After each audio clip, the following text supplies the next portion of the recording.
Cakup Jatim nomor urut 3 Tri Risma hari ini melontarkan pertanyaan ke Cakup Jatim nomor urut 1 Luluk Hamida terkait pengaturan konektivitas antar wilayah. Cakup Jatim nomor urut 1 Luluk Hamida menyatakan pemimpin harus hadir tanpa diskriminasi terutama soal konektivitas dan potensi ekonomi. Sementara itu, Cakup Jatim nomor urut 2 Kofifa sampaikan daerah yang punya kesulitan bangun konektivitas. Sambil menantikan juga nanti kehadiran dari tim ses Bu Risma dan Gus Hans, kita akan ke ke analis politik dulu. Ada analis politik dari Universitas Brawijaya, Pak Anang Sujoko. Pak Anang, dari ketiganya ketika sudah menjalani debat tadi malam soal infrastruktur, dan kita juga sudah menyimak nih sebagian barusan perbincangan kita dengan Mas Gibran, dengan Pak Ali gitu. Kira-kira sudah ada yang bisa merepresentasikan pilihan masyarakat Jawa Timur sejauh ini?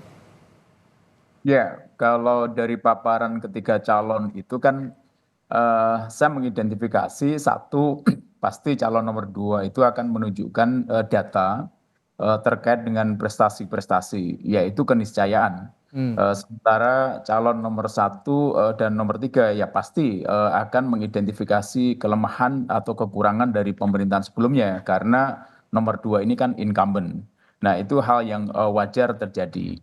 Menurut analisis saya ketika bicara pada media, apa yang ditayangkan teman-teman melalui media televisi very terrestrial, itu memang saat ini ada kemungkinan, ada keterbatasan siapa penontonnya dulu. Ya, saya lihat semacam itu. Nah, oleh karena itu sebetulnya tidak serta-merta apa yang kemudian ditayangkan secara live, debat kemarin itu kemudian begitu saja secara signifikan akan mengubah peta elektabilitas yang saat ini terjadi. Nah, ini hanya sebagai sebuah upaya pendidikan politik kalau menurut saya, bagaimana meyakinkan terutama undecided voters itu kemudian membuat kalkulasi, membuat pertimbangan.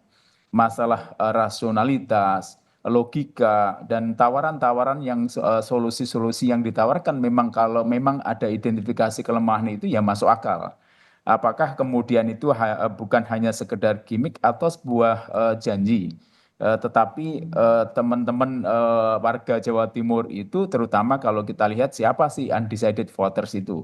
Nah, kalau undecided voters itu adalah well educated people atau orang yang mempunyai pendidikan yang bagus, ya maka dia akan menghitung apakah rasional misalkan ketika ada problem, kemudian solusinya ini akan bisa diselesaikan selama 5 tahun.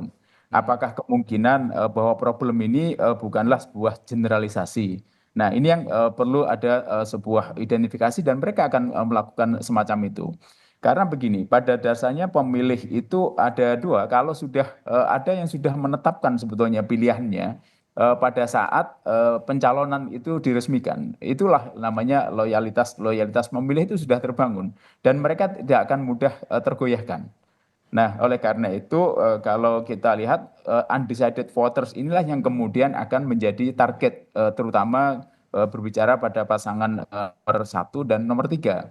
Perebutan akan ada di sana. Meskipun kemudian, kalau misalkan, maaf, kalau saya katakan terjadi kecelakaan misalkan, mungkin kalaupun toh ada, ya pengurangan akan tergerus. Misalkan elektabilitas itu akan terjadi perpindahannya tidak terlalu signifikan.